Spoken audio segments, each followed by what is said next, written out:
Soy Víctor López, juego de 6.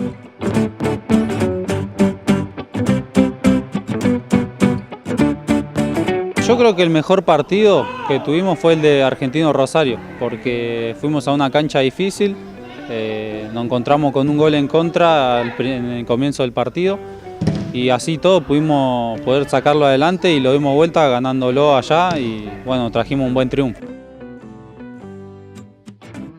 Lo mejor que tenemos es Verdún. Hay bastante. Barraca creo que en el reducido fue un partido difícil que bueno, abren muy bien la cancha, tienen el mismo estilo de juego de nosotros y proponen siempre jugar. Yo creo que es un rival complicado. Creo que el que más me desahogué fue el que pasó, el de Lugano, ya que estábamos con un jugador de más y no podíamos cerrar el partido y se nos venían y bueno, pudimos cerrarlo sobre el final. El más colgado, hay bastante. No sé, Manu creo que es el más colgado que tengo.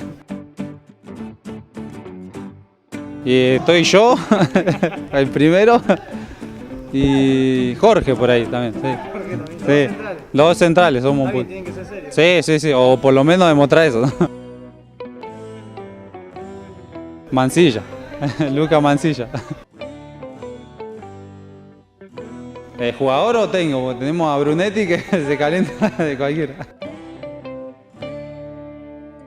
El que mejor, Facu Mora, sí, mete un estilo. Y en Moshi no sé, sticker, hay muchos stickers. Mirá, ahí tenés uno.